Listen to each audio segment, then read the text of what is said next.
మీరు ఒక విడ్డూరంగా ఉంది.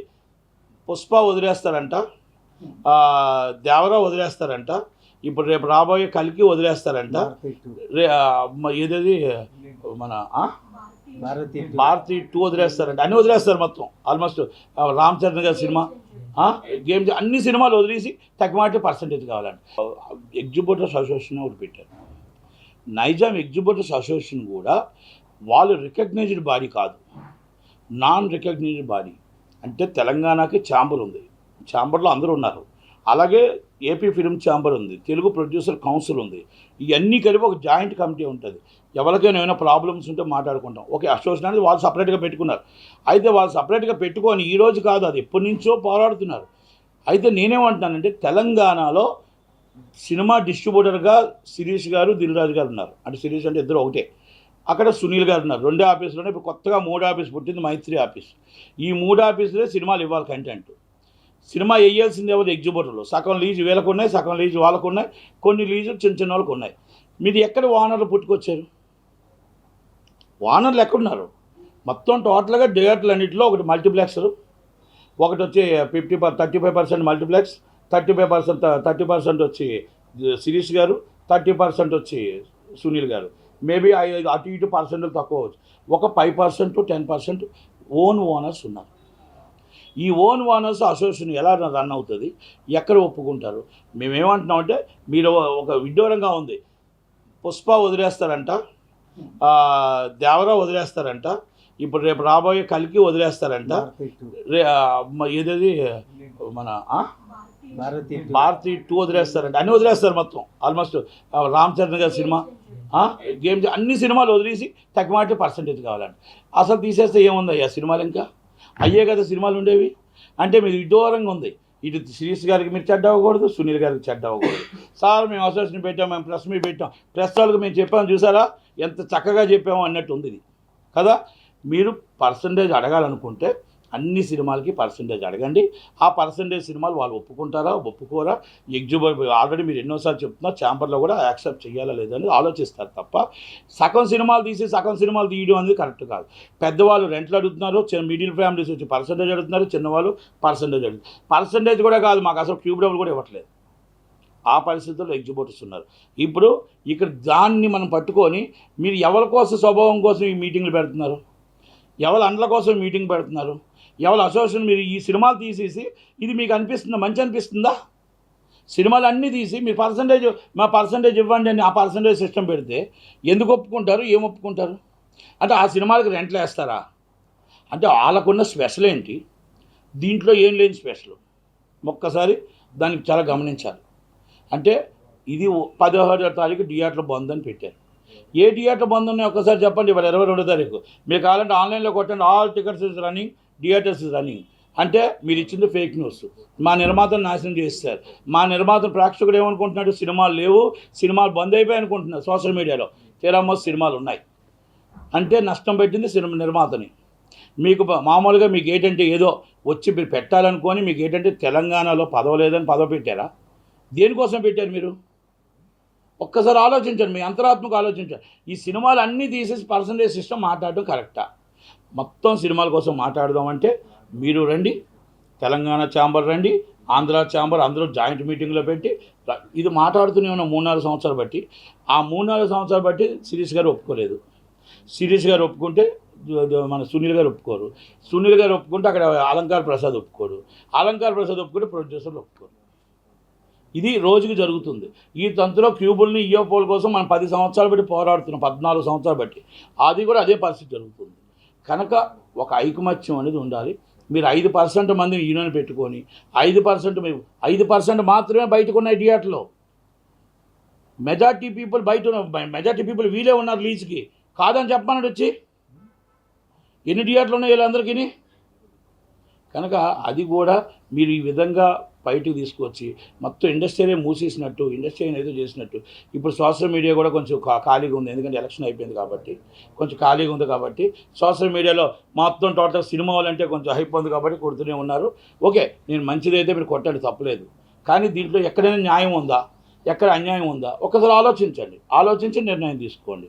నేను అది కనుక ఇది 100% తెలంగాణ ఛాంబర్ ఖండించింది, ఏపీ ఛాంబర్ ఖండించింది, ప్రొడ్యూసర్ కౌన్సిల్ కూడా ఖండించింది.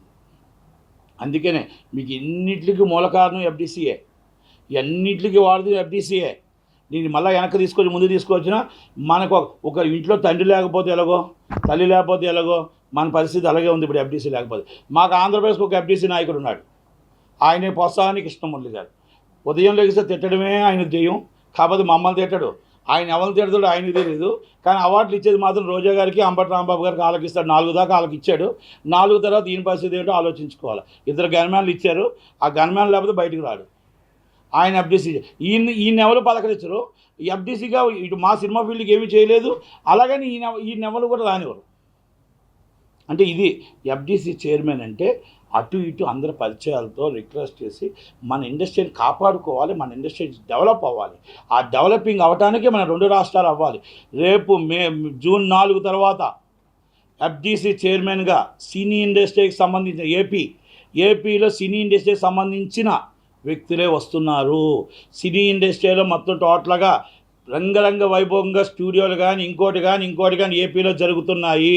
సినీ ఇండస్ట్రీకి మళ్ళా ఒక తరం వస్తుంది కనుక సినిమా ఇండస్ట్రీకి సంబంధించిన వాళ్ళు ఎఫ్డీసీ చైర్మన్ ఉంటారు. ఇది లోకేష్ గారు, చంద్రబాబు నాయుడు గారు, పవన్ కళ్యాణ్ గారు మాట ఇచ్చారు. ఆ మాట ప్రకారం వాళ్ళు నిలబెట్టుకుంటారు. రూపాయలు గవర్నమెంట్ ఏదైతే ఆ రేటే ఉంటాయి. మరి ఈ బెనిఫిట్స్ వల్ల మరి ఎగ్జిబిట్లో తెలుసుకోగలగాలి, గవర్నమెంట్ కూడా తెలుసుకోగలగాలి, కమిషనర్ ఆఫ్ పోలీస్ గారు తెలుసుకోగలగాలి, అక్కడ ఎవరైతే జిల్లా కలెక్టర్ గారు తెలుసుకోగలగాలి. అంటే ఇవ్వడం వల్ల గవర్నమెంట్ సినిమాటోగ్రఫీ మినిస్టర్ కూడా తెలుసుకోగలగాలి. గతంలో జరిగిన పొరపాట్లు ఈ గవర్నమెంట్లో పొరపాటు జరగకుండా సార్ ఎవరో ఫోన్ చేయనియండి, అది న్యాయమా అన్యాయమా చూడండి. న్యాయం కాదు, పలానా నా చుట్టం చేశాడు, నా బంధువు చేశాడు, పలానా నా ఇంటి పేరు ఆయన చేశాడు, నా పక్కన నేను రెడ్డి ఆయన రెడ్డి, నేను కమ్మ ఆయన కమ్మ అంటే మన రాష్ట్రం ఏ రోజుకి బాగుపడదు. అది న్యాయమా అన్యాయమా? పట్టుకోలేని పరిస్థితుల్లో, కంప్లైంట్లు పెట్టలేని పరిస్థితుల్లో ఉన్నారు పోలీసులు కానీ ఇంకొకరు కానీ. ఈరోజు దొరకలేదు సార్ అంటున్నారు. తలుచుకుంటే మీ పట్టుకునేది అసాధ్యం కాదు, అది పట్టుకోవాలని అసాధ్యం కాదు. కానీ ఇక్కడే కాదు, ప్రతి దిక్కున కూడా ఒక అరాచకం సృష్టిస్తున్నారు. అంటే దానివల్ల ఏంటంటే ఒకరికి న్యాయం చేయడం కోసం ఇంకొకరికి అన్యాయం జరుగుతుంది.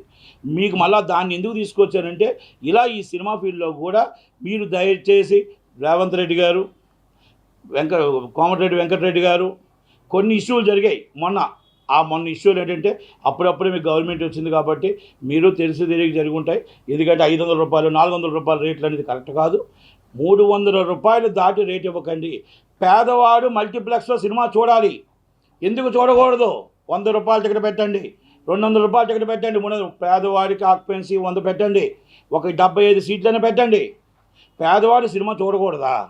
పేదవాడు అడుగు పెట్టకూడదా? పేదవాడు ఓట్లు కావాలి, పేదవాడు సీట్లు కావాలి, కానీ పేదవాడు మల్టీప్లెక్స్లో అడుగెట్టకూడదు. పలానా రోజు నేను మల్టీప్లెక్స్ చూసాను రోడ్డు మీద నుంచి అని చెప్పాలా? మల్టీప్లెక్స్లో సినిమాకి వెళ్ళకూడదా? ఎందుకు పెట్టరండి? ఒకప్పుడంటే నియంత పాలన జరిగింది, తెలంగాణ నాది అనుకో రాజరిక పాలన చేశారు కేసీఆర్ గారు. మీరైనా సరే ప్రజల పాలన చేయండి సార్, ప్రజల వద్ద పాలన అని చెప్పిన రేవంత్ రెడ్డి గారు నిజంగా మీరు 100 సీట్లో 75 సీట్లో పేదవాడు మల్టీప్లెక్స్కి వెళ్ళే విధంగా 100 రూపాయల టికెట్ పెట్టండి. మీరు ఎక్కువ తక్కువ అని చెప్పట్లేదు, 100 రూపాయలు పెట్టండి, ఎందుకంటే వాళ్ళకి వర్కౌట్ కాదు కాబట్టి. తక్కువ టికెట్లు మీ ఇష్టం, 100 పెడతారా, 500 పెడతారా, 5000 పెడతారా, పెట్టుకోండి. కనుక రేవంత్ రెడ్డి గారు అవ్వచ్చు, సినీ ఇండస్ట్రీ అవ్వచ్చు, అందరూ కూడా ఇది కొంతమందికి సంబంధం లేకుండానే సంబంధం వస్తుంది. కనుక ఇవన్నీ కూడా ఆలోచించి నిర్ణయం తీసుకోవాలి. అలాగ ఆలోచించి నిర్ణయం తీసుకోకపోతే చాలా కరెక్ట్ కాదు. జగన్మోహన్ రెడ్డి గారు చేసిన పాలనలాగా 5 రూపాయల టికెట్ పెట్టమని అడగట్లా. జగన్మోహన్ రెడ్డి గారు చేసిన పాలన 35 రూపాయల టికెట్ పెట్టమని అడగట్లా. జగన్మోహన్ రెడ్డి గారు చేసిన పాలనలో రోడ్డు మీద 1/2 కిలోమీటర్ తీసుకొచ్చి నడిపించి వాళ్ళ దండం పెడుతుంటే బయటికి కూడా వీడియోలు బయటికి రిలీజ్ చేసి వాళ్ళని అవమానించారని అడగట్లా.